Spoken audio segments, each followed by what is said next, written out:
ભરૂચ જિલ્લાના પનોતા પુત્ર અને રાજ્યસભાના સાંસદ મરૂન અહેમદભાઈ પટેલની જન્મજયંતિની ઉજવણી કરાઈ હતી। ભરૂચ જિલ્લાના પનોતા પુત્ર અને રાજકારણના ચાણક્ય મરહૂમ અહમદ પટેલની આજે 75મી જન્મજયંતિ નિમિત્તે તેઓ જ્યારે હયાત હતા ત્યારે લોકસેવા કરવા માટે હંમેશા તત્પર રહેતા હતા, પરંતુ કોરોનાની મહામારીમાં તેઓએ આ દુનિયાને અલવિદા કરતા રાજકારણના એક મહાન દિગ્ગજ નેતા કોંગ્રેસ પાર્ટીએ ગુમાવ્યા હતા।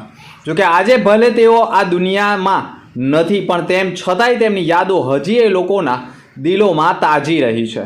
ભરૂચ જિલ્લા કોંગ્રેસ સમિતિએ પણ 21મી ઓગસ્ટના રોજ તેમના 75મા જન્મદિનની ઉજવણીએ તેમની પુત્રી મુમતાઝ પટેલની ઉપસ્થિતિમાં પુષ્પાંજલિ સાથે તેમને યાદ કરવામાં આવ્યા હતા। રાજ્યસભાના સાંસદ મરહૂમ અહમદ પટેલ હંમેશા સેવાભાવી કાર્યમાં અગ્રેસર હતા અને તે જ મુહિમને તેમની દીકરી મુમતાઝ પટેલે પણ જાળવી રાખ્યું છે।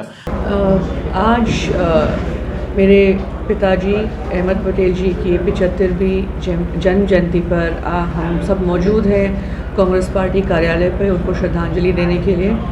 और जैसा कि आप जानते थे कि भरूच क्षेत्र उनके दिल के बहुत करीब रहा है, तो उनकी याद में आज जो एक दूरदर्शी सोच थी उनकी स्वास्थ्य को लेकर इस क्षेत्र के लोगों के लिए, तो हमने सरदार पटेल अस्पताल में कुछ निःशुल्क कैंप का आयोजन किया है, स्वास्थ्य कैंप का आयोजन किया है, जिससे यहाँ के लोगों को फ़ायदा मिल सके।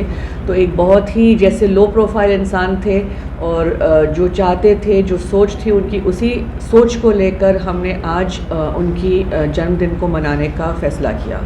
અહમદ પટેલના જન્મદિનને લઈ મુમતાઝ પટેલે ભરૂચના સ્ટેશન રોડ ઉપર આવેલ દિવ્યાંગ બાળકોની કલરવ શાળામાં પહોંચ્યા હતા, જ્યાં સવારે પહોંચી દિવ્યાંગ બાળકોના હાથની કલાઈ ઉપર મુમતાઝ પટેલે રાખડી બાંધી રક્ષાબંધનની ઉજવણી કરવા સાથે દિવ્યાંગ બાળકો સાથે જ કેક કટિંગ કરીને મુમતાઝ પટેલે પોતાના પિતા અહમદ પટેલના જન્મદિનની ઉજવણી કરી। તેઓ હંમેશા પિતાની જેમ જ સામાજિક કાર્યો કરતા રહેશે તેવી વેદનાઓ પણ વ્યક્ત કરી હતી।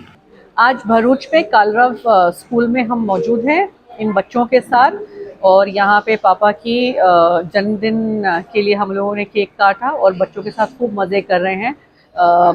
खुशी का दिन होता है, तो इससे बेहतर क्या कि इन बच्चों के साथ ये खुशियाँ मनाई जाएं। और आप सबका बहुत बहुत धन्यवाद कि आप इतना अच्छा टेक केयर करते हैं इन बच्चों के लिए। हमें खुशी है कि भरूच में ऐसा एक सेंटर मौजूद है जहाँ पे इन बच्चों की देखभाल होती है।